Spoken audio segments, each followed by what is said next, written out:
Hey everybody, Doc Mochrie here. It's been a drought of games lately, but that just gives us an opportunity to go back and look at past games, and I got something special for you today. One of my favorite games of all time, X-Men Children of the Atom. Now this came out in 1994, which was a formative year for fighting games. Street Fighter 2 and all its iterations kind of ran their course. It just came out with the last one, Super Street Fighter 2 Turbo, just a few months prior. And they wanted to change course, so they started with Darkstalkers, which was more of a horror theme. Then they moved into the #1 animated series at the time, X-Men.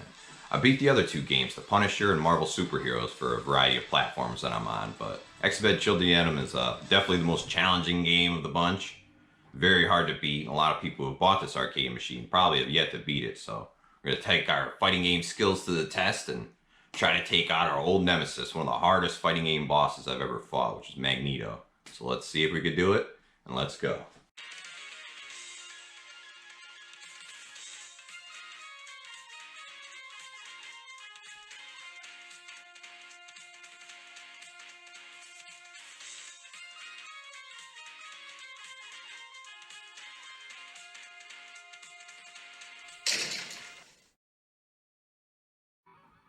First fight up for the Tin Man, the old coil-wielding Russian super soldier, Omega Red.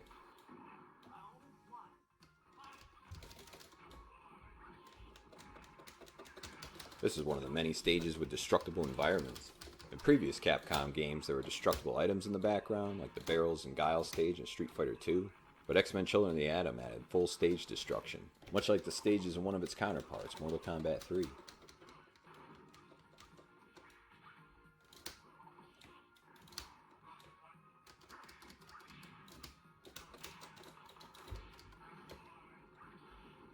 They made Omega Red kind of a mix of Dawson and Zangief in this game, although Sentinel has Dawson tendencies as well with his rocket punch.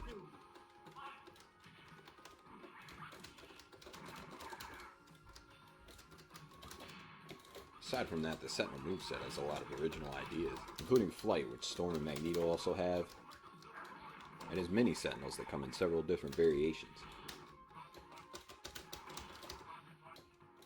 His hard kick version sends out 3 that hover over above the sky and just drop grenades. Much like a light sonic boom, you could use it as a bit of a shield to land another attack right behind it. Sentinel is a mashable super, which means the more you hit the buttons, the stronger it'll get eventually, to the point where it comes in waves and does huge tip damage if they're blocking. It also recover life if you get to the final stage. They can be punished though, and the animation's pretty long, but it's very effective.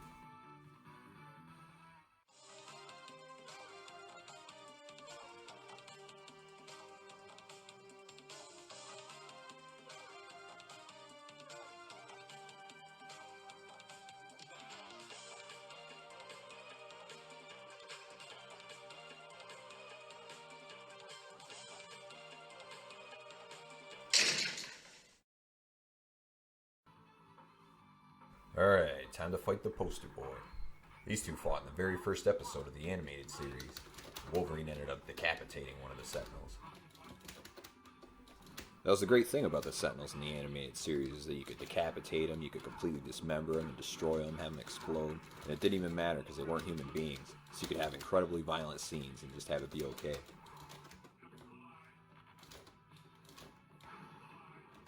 Sentinel's rocket punch shoots in 3 different directions depending on which punch button you press.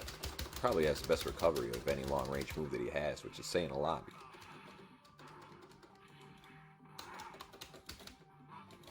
Old Wolvie's trying to lock me down over here in the corner.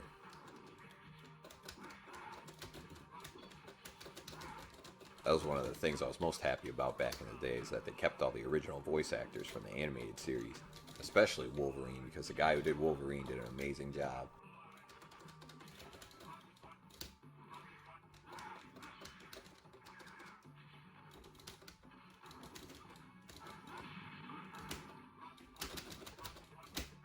Around the same time, Capcom released the first Street Fighter Alpha game, and in that game they give you a cheese icon if you finish off a blocking opponent.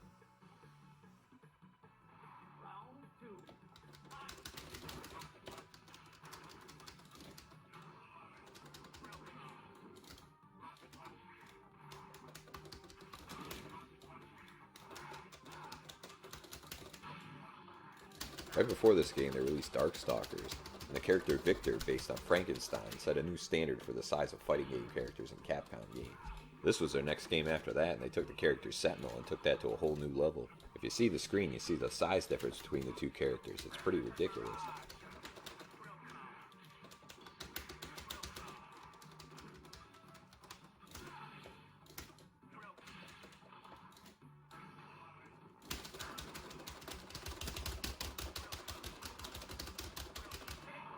Tried a risky move and it backfired.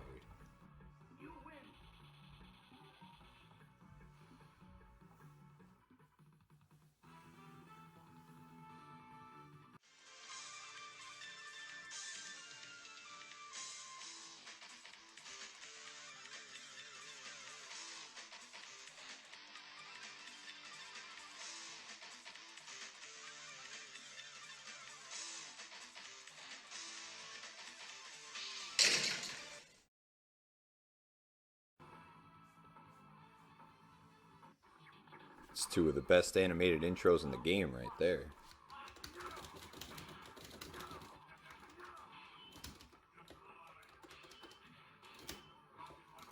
First introduced in Super Street Fighter II Turbo the year prior, Capcom released an all-new arcade board for all their future games that took their animations to a whole new level, even beyond the upcoming consoles at the time, to the point where they had to cut out a lot of the animations from the home versions, although considerably more were kept on the Saturn version as opposed to the PlayStation version.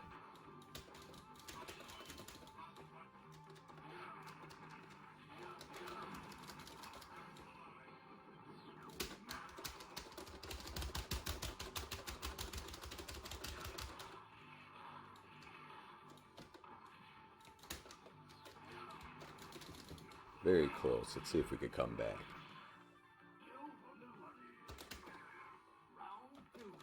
Along with the animation changes of the home versions, the moves of the characters were also rebalanced, giving some characters new moves and other characters moves that you control the direction of.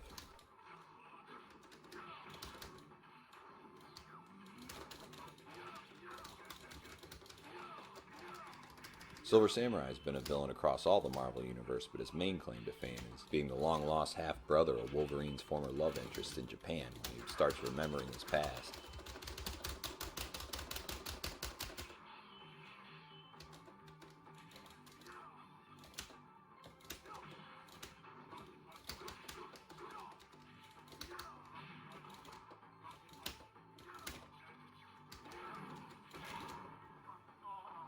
Alright, looks like we're evened up.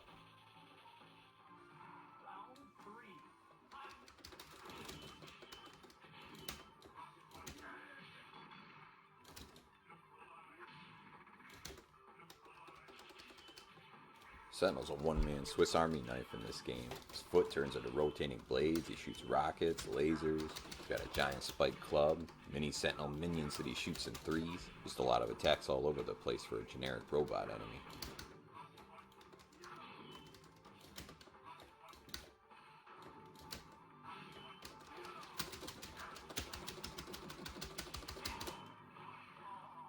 Keep away appeared to be the winning strategy. This game is by far the toughest on this machine. Marvel Superheroes doesn't even hold a candle.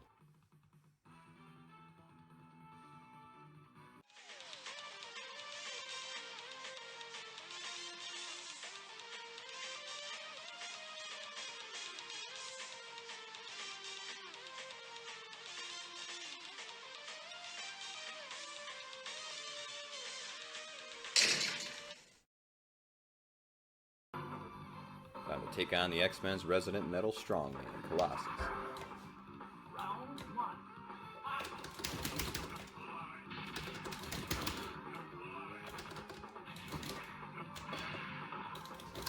Colossus' first appearance was in Giant-Size X-Men #1. It was an attempt to restart the series after being shuttered for about 5 years, with a whole new cast of characters including Storm, Nightcrawler, Incredible Hulk villain the Wolverine, Native American Thunderbird, and of course Colossus himself.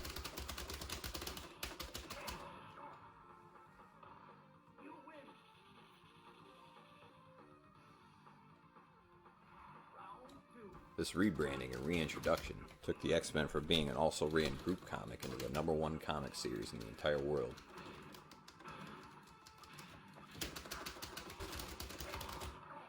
Yeah, baby, that's what I'm talking about.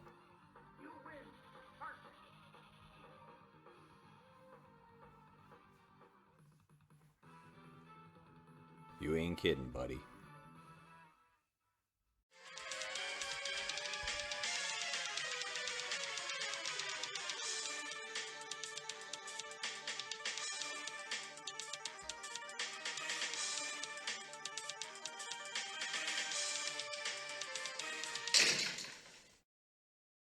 One of the two female characters in this game, Spiral, is an interesting choice for this cast. The X-Men have many female characters they could have chosen, but they went the obscure route. That's alright though, because every fighting game needs an oddball character.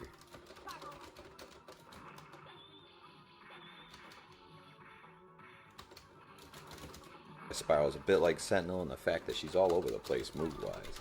In her finisher, she pulls a bit of a Shang Tsung and turns into every single character in the game.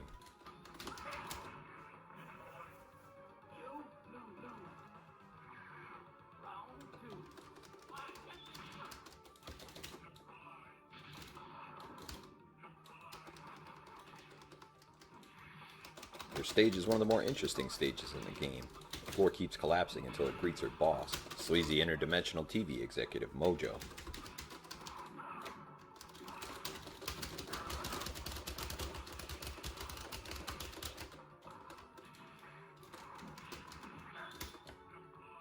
Sorry to deny you guys a cool looking super, but desperate times call for desperate measures.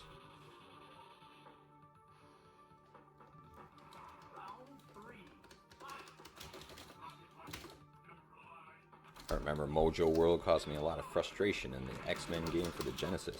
They tried an interesting concept where you had to reset the console to start the next level. Unfortunately, my reset button was broken, so I didn't see past that level for at least a year.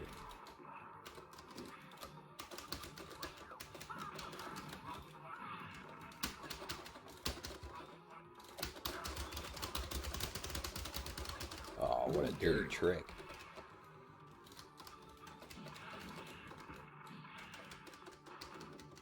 One of the many new features that this game also introduced was the Super Jump, which if you look at the subsequent games in the future Marvel and Capcom fighting game franchises, completely changed the way fighting games were played. It added a second level of screen to fight on, where gravity is constantly pushing against you, but it introduced brand new combo options.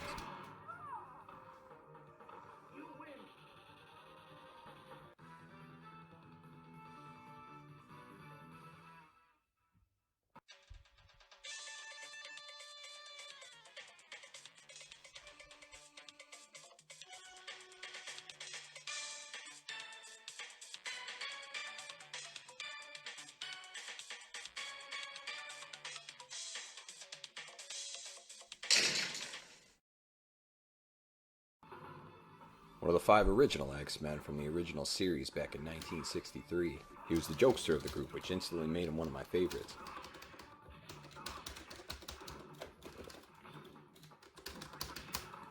Although he was a mainline X-Men, he wasn't featured very much in the animated series. He just did a cameo in, I believe, 2 episodes, maybe 3.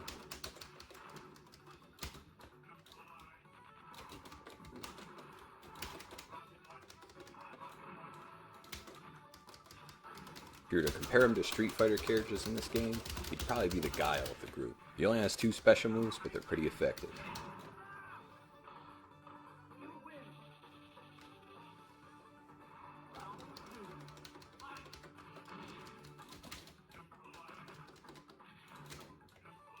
Iceman can be a nightmare for certain characters because when he blocks lasers and beam and projectile attacks, he takes no damage.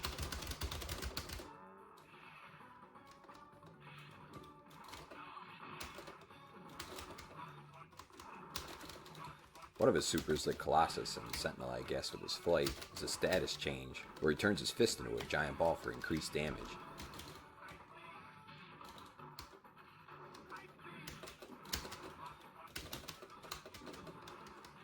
He definitely had the most interesting powers of the original crew. While everyone else had pretty straightforward powers, Iceman could be formless and become anything in the form of ice. A lot more potential than Flying Man, or Gorilla Man, or Eye Laser Man.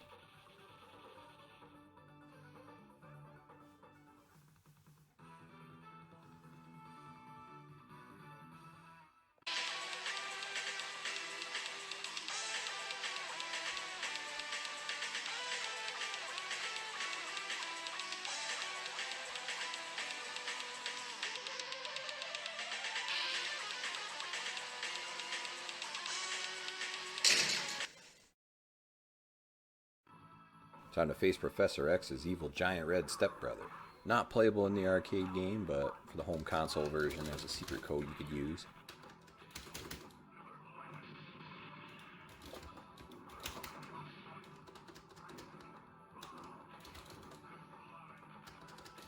If you're on my YouTube page, Doc Mochrie on YouTube, you can see my very first video that I made, which is a walkthrough for Juggernaut and Marvel superheroes. So if you're looking for tips and tricks for that game, check it out.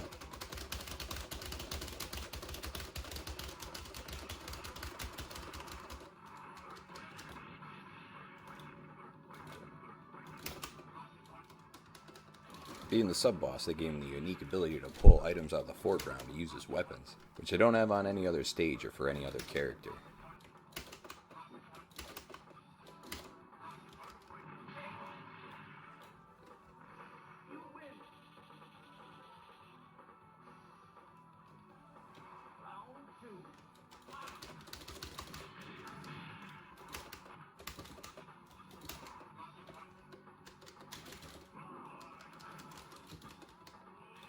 Status effect that turns him red is the Cytorak crystal, which was a gem hidden in a secret cave that granted superhuman powers to whoever touched it. Being literally the red-headed stepchild of the family, Juggernaut is filled with envy and rage and a burning desire to kill his own stepbrother.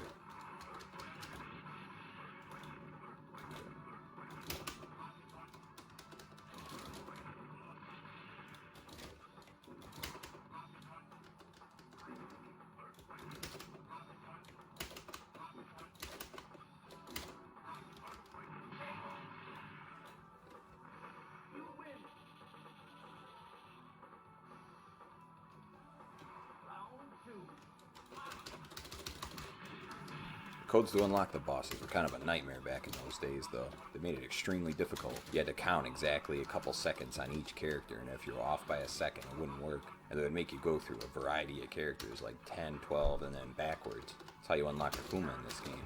You can only use them for the time that you use the code, so when it's back to the character select screen, you gotta re-enter the code.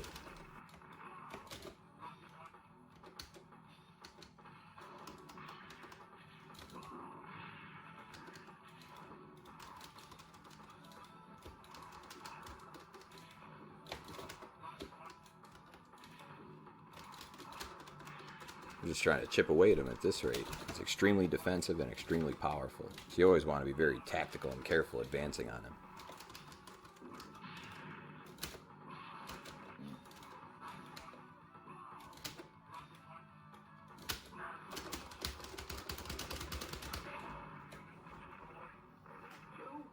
That's the one area of weakness on Sentinel Super. It's extremely vulnerable to any low attack, especially ground waves.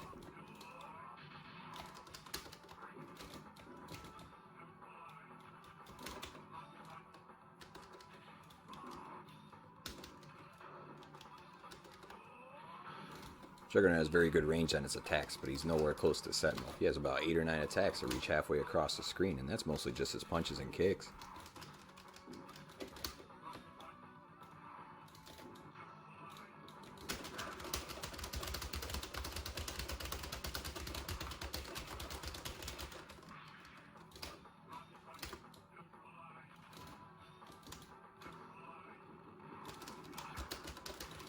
Throwing everything but the kitchen sink at him in this round. You have to get past Magneto. And I got this machine in November, so I'm going to try to get it done for you guys.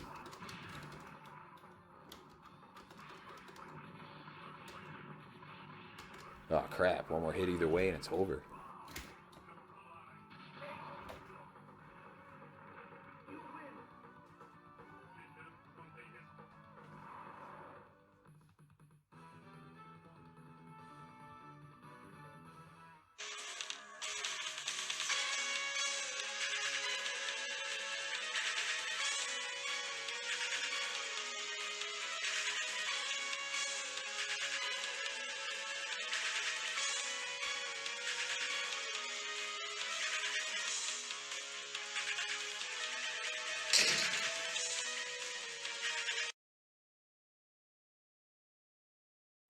Well, here we go, the final battle.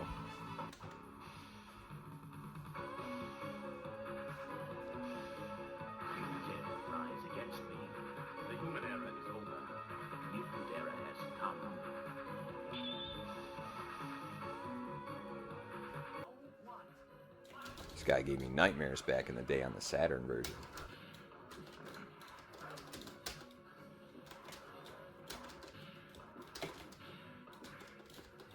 In classic Capcom Final Boss fashion, Magneto was cheap as all hell, and you had to find the one move that you had in your arsenal that was effective against him.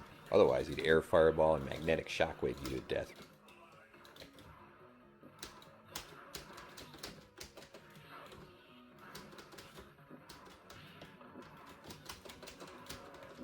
In Sentinel's case, it's a jumping heavy punch.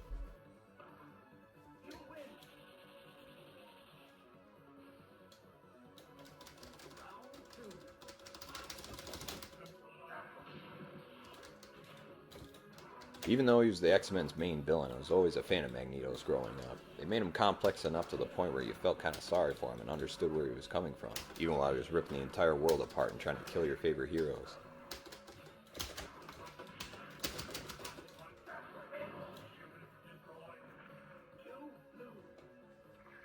The background stage, Avalon, was Magneto's attempt to form a new country in space for mutants who were discriminated against on Earth, but unfortunately they'd be led by him as a dictator, which was a bit ironic because in the story he was a Holocaust survivor.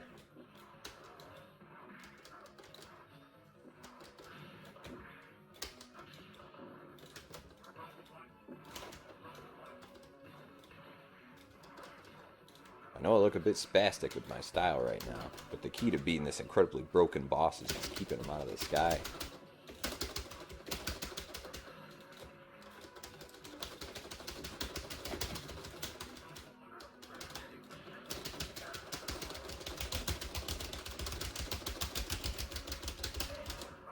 Finally!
Hope everybody enjoyed the video. It was a tough go, but we finally did it after 6 months. Beat the last boss, X-Men, Children of the Atom. So now I'm ready for the next iteration. X-Men vs. Street Fighter and Marvel vs. Capcom cabinets. They're coming out this fall.